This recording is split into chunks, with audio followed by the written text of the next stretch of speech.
آپ مولانا فضل الرحمان صاحب کو اینٹی اسٹیبلشمنٹ کاؤنٹ کریں تو آپ کی بہت بڑی نادانی ہے. پرویز مشرف کا جو دور ہے نا، اس سے بڑھ کر فسطائی نظام کوئی بھی نہیں تھا مذہبی حلقوں کے لیے. اس پرویز مشرف کے سب سے بڑے حمایتی مولانا فضل الرحمان تھے. تم ان شہیدوں کے نام پر اپنی دکان نہ چلاؤ. اگر یہ ٹکراؤ ہوتا ہے ملک کے لیے تو نقصان دہ ہے. مولانا سے زیادہ طاقتور اسٹیبلشمنٹ ہے. جمہوری رویہ وہی ہے کہ جب جہاں غیر لاقانونیت ہوئی ہے اس پر قانون کی عملداری ہو، یہ جمہوری رویہ. قانون کو کمپرومائز کرنا یہ کوئی جمہوری رویہ نہیں. جب کسی نے بھی قانون ہاتھ میں لیا تو فسطائیت کس کو کہتے ہیں؟ نہیں، فسطائیت کہتے کسی کو جو کسی قانون کی رعایت نہ کرے. حکومت اگر قانون توڑتی ہے تو فسطائیت ہے، تو اگر کوئی عوامی پارٹی توڑتی ہے تو وہ جمہوریت ہے. بلو ایریا میں آ کے توڑ پھوڑ ہوتی ہے اور حکومت کہتی ہے کہ جناب یہ ان کے لوگ تھے. قانون یہی کہے گا جس نے مظاہرہ کیا ہے، جس نے کال کی ہے، اس کے ذمے امن قائم رکھنا. مودی کے بھی استعفے کا مطالبہ کیا تھا. وہ اس لحاظ سے تھا کہ اگر وہ نہیں دیتا تو پھر گورنمنٹ جو ہے نا وہ اسٹیپ ڈاؤن دوول کا بھی کیا تھا، دونوں کا کیا تھا. نہیں اجیت دوول تو خیر نہیں رہا. یہ سارے ینگ لوگ ہیں، یہ وہ لوگ ہیں جو انڈیا کا مستقبل ہے. انڈیا بہت بڑا پوٹینشیل رکھنے والا ملک ہے. یہ انڈیا کی بدقسمتی تھی کہ بی جے پی جیسے ذہنیت کے لوگ اس کے اوپر مسلط تھے.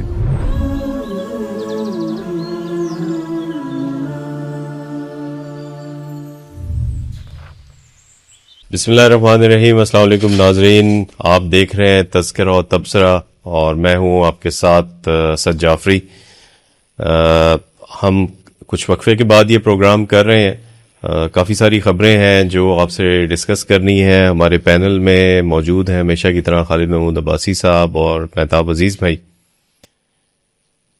ایران امریکہ جنگ دوبارہ شروع ہو چکی ہے. یمن اور سعودی عرب کے درمیان بھی کچھ ایکٹیویٹی ہے. اس کے علاوہ فلسطین، غزہ اور خاص طور پہ جو ویسٹ بینک ہے وہاں پہ بھی اسرائیل نے نئی پیش قدمی شروع کی ہے جو کہ آپ کے سامنے آنی چاہیے. اس کے علاوہ ہم ڈسکس کریں گے انڈیا کے اندر جو نئی یہ کاکروچ جنتا پارٹی ہے، پاکستان کے جو معاشی حالات ہیں اس کو ڈسکس کریں گے. کچھ سیاسی منظرنامہ ہے پاکستان میں جو تبدیل ہوتا ہوا نظر آ رہا ہے. پھر آزاد کشمیر میں جو نئی صورتحال پیدا ہو رہی ہے اس کے اوپر بھی ہم اپنے پینلسٹ کی آراء لیں گے. تو ہمارے ساتھ رہیے گا اس پروگرام میں. بہت امپورٹنٹ چیزیں ہیں جو آپ کے سامنے آئیں گی. تو آغاز کرتے ہیں مہتاب بھائی سے ایران امریکہ جنگ کے حوالے سے. مہتاب بھائی، سب سے پہلے تو ہم نے فاروق بھائی کو چھٹیوں پہ بھیج دیا گرمیوں کی. اب یہ کہ گرمیاں پہلے ختم ہوتی ہیں یا ان کی چھٹیاں پہلے ختم ہوتی ہیں اب یہ وقت بتائے گا. بہرحال یہ ہے کہ آپ کو ہم نے زحمت دی. آپ کا شکریہ، آپ تشریف لائے. جی سر. جی بسم اللہ الرحمن الرحیم. اسد بھائی، فاروق بھائی کو آپ چھٹیوں پہ کہہ رہے ہیں، میرا خیال تو یہ ہے کہ ہرموز کے کنارے بیٹھے ہوئے ہیں، صورتحال کا بغور جائزہ لے رہے ہیں اور واپس آ کے وہ تفصیلات سے آگاہ کریں گے. تو بہرحال ہم دور سے بیٹھ کے جو چیزیں ہمارے سامنے آ رہی ہیں ہم ان کو ڈسکس کرتے ہیں. کہ انہی پروگرامز میں ہم نے بار بار یہ بات کہی تھی کہ آب روان صغیر کے قریب کہ یہ جو سیز فائر کا معاہدہ ہے اس سے جنگ تو رک جائے گی لیکن خطے میں امن نہیں آئے گا. اور وہ بات ثابت ہوئی ہے دوبارہ سے. بنیادی مسئلہ وہی ہے جو ہم اس سے پہلے بھی ڈسکس کر چکے ہیں کہ اس جنگ کا جو آغاز تھا وہ صہیونی لابی نے کیا تھا اور ان کا ایک موٹو ہے آج سے نہیں بلکہ تقریباً پون صدی سے کہ خطے میں کوئی ایسا ملک نہیں ہونا چاہیے جو اسرائیل کا مقابلہ کر سکتا ہو. یہ بات ان کی طے ہے کہ جس کو وہ ہر صورت میں یقینی بناتے ہیں. اسی وجہ سے انہوں نے عراق کے ایٹمی پلانٹ کے اوپر حملہ کیا، اس کو تباہ کیا. اس کے بعد جو ہے جو لیبیا کے اوپر اس کی پوری عسکری طاقت کو ختم کیا انہوں نے. پھر سوڈان کے اوپر جو ہے وہاں پہ اس پورے ملک میں خانہ جنگی بھڑکائی، عرب ممالک کو مختلف طریقوں سے کمزور کیا اور ان کو امریکہ کے ذریعے ایک دست نگر بنا کے رکھا. تو ایران کی جو ابھرتی ہوئی صلاحیت تھی یہ ان کے لیے ناقابل قبول ہے. یہ ایک جو فیکٹ ہے اس فیکٹ کو اس چیز کے ساتھ اوور لیپ نہیں کیا جا سکتا کہ ایران کے اندر کیا جو ہے نا وہ اس کے ڈائنامکس کیا ہیں، اس کے سیاست کے، اس کے فرقہ وارانہ ڈائنامکس کی سے جو ہے نا اس چیز کو جو ہے نا اوور لیپنگ نہیں ہو سکتی. یہ اپنی جگہ پہ حقیقت ہے. لیکن دوسری چیز یہ بھی ہے کہ اسرائیل نے جب حملہ کیا تھا تو پہلی 12 روزہ جنگ ہوئی تھی جس میں امریکہ اور اسرائیل نے اپنے طور پہ جو وہ کر سکتے تھے میکسیمم وہ کیا تھا. لیکن ایران کو کوئی نقصان نہیں ہوا تھا. دعویٰ ان کا بڑا تھا کہ ہم نے اس کی ایٹمی صلاحیت کو بھی ختم کر دیا ہے، اس کی میزائل ٹیکنالوجی کو ختم کر دیا. پھر اس کے بعد جو جنگ شروع ہوئی وہ 40 دن سے زیادہ چلتی رہی، اور اس جنگ کے اندر بھی انہوں نے کوئی ایسی چیز نہیں تھی کہ جس کا ٹرمپ صاحب نے یہ دعویٰ نہ کیا ہو کہ ایران کی صلاحیت ہم نے ختم کر دی، ان کی نیوی ختم کر دی، ان کی ایئر فورس ختم کر دی، ان کے میزائل پروگرام کو ختم کر دیا، ان کی فیکٹری ساری تباہ کر دی، ان کا انرجی سیکٹر تباہ کر دیا، ان کی سٹیل مینوفیکچرنگ اور سٹیل جو پروسیسنگ کا جتنا ان کی صلاحیت تھی وہ ختم کر دی، اب تو وہ کچھ بھی نہیں کر سکتے. لیکن اینڈ رزلٹ کچھ نہیں ہوا. تو اس جنگ کا بھی جب اختتام ہوا تو وہ بھی بنیادی طور پہ اس وجہ سے ہوا تھا کہ جو امریکہ کی خواہش کے اوپر میڈیشن ہوئی تھی، اور پھر امریکنز ہی نے جو ڈرافٹ تھا اس کو ایکسیپٹ کیا تھا، تو وہ جنگ بندی ہو گئی تھی. اس جنگ بندی کے 2 یا 3 ہفتے بعد جب یہ دوبارہ جنگ شروع ہوئی ہے تو اس کے اندر کوئی ایسی تبدیلی نہیں آ سکتی جو صورتحال کو تبدیل کر سکے.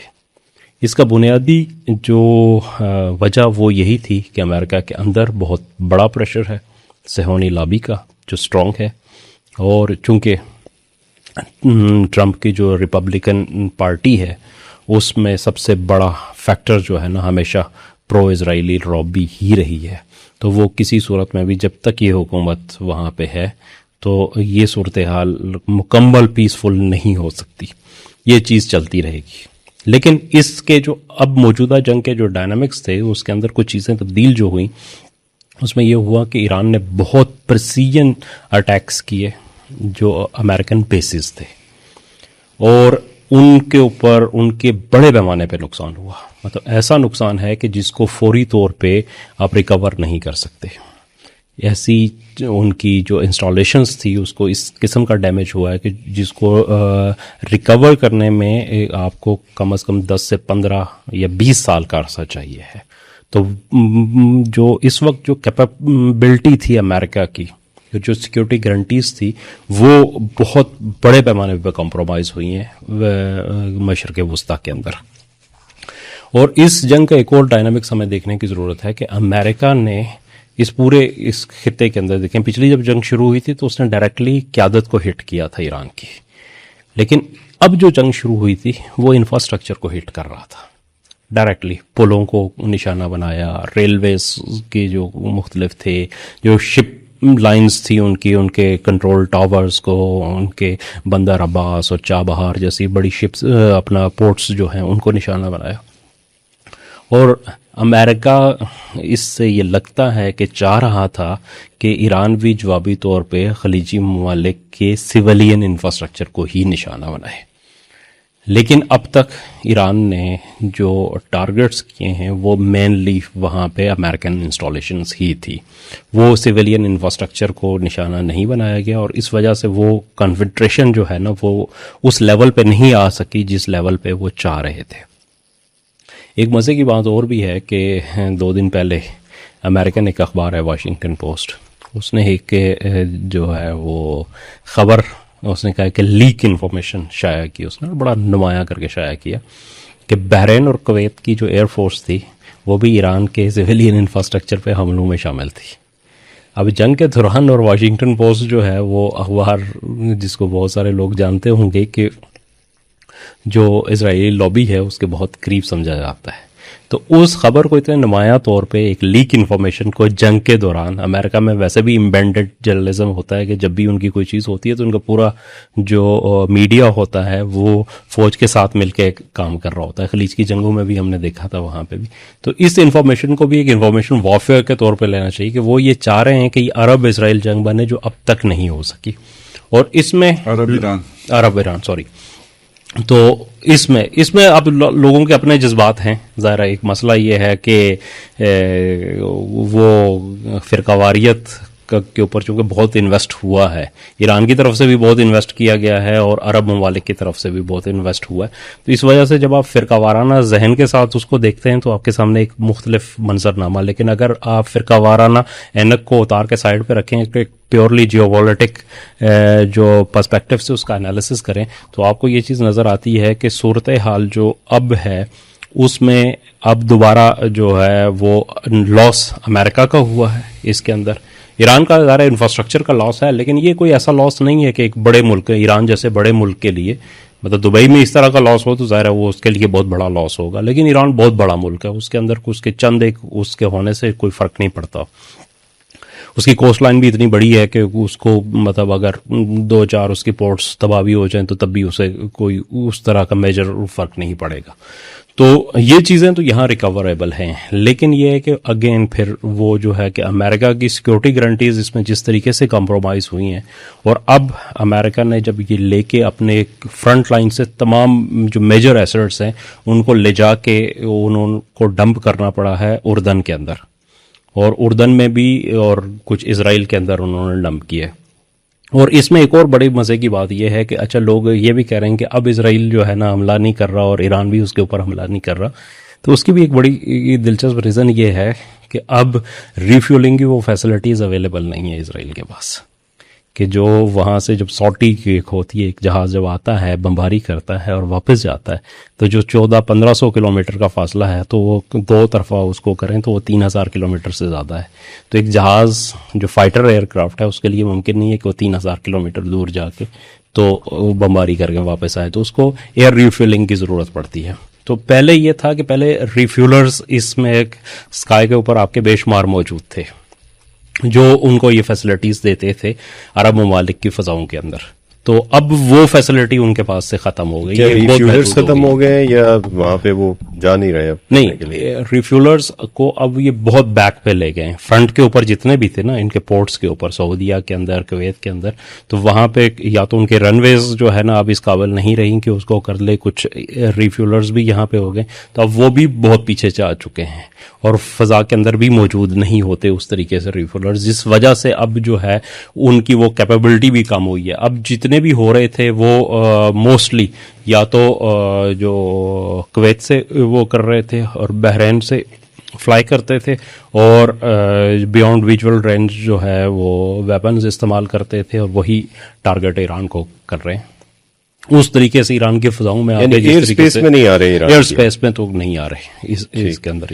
اس میں خالد صاحب جو ابھی ایک اور ڈیولپمنٹ ہوئی ہے، خیر اس کے اوپر آپ کا ویو ہمیں چاہیے ہوگا، ایران امریکہ پہ جو اور اسی سے کنیکٹڈ کے جو وہاں جنازہ ہوا ایران میں، اس کی واپسی پہ جو ڈیلیگیشن یمنی حوثیوں کا واپس آ رہا تھا اور اس کے ایک جہاز کو نشانہ بنانے کی کوشش کی گئی اور وہ سعودی عرب کے اوپر کہا گیا کہ انہوں نے اس کا اٹیمپٹ کیا ہے، یا ان کی اتحادی حکومت جو وہاں پہ ہے یمن میں اس کے اوپر یہ بات کی گئی. اور اس کے بعد سے یہ سارا ایک ایسکلیشن نظر آتا ہے کہ ان کی طرف سے پہلے سعودی عرب کے ایک جہاز کو نشانہ بنایا گیا، پھر 2 جہازوں کو آئل کے وہ نشانہ بنایا گیا، اور اب انہوں نے کلیئرلی یہ کہا ہے کہ ہم سعودی جو ٹریفک یہاں سے گزرے گی باب المندب سے، ہم اس کو بھی روکیں گے. تو ایک تو یہ سینیریو ہم دیکھ رہے ہیں جو کہ نظر آتا ہے کہ یہ ایران کا ہی ایک ایکسٹینڈڈ یہاں پہ ورژن ہے، اور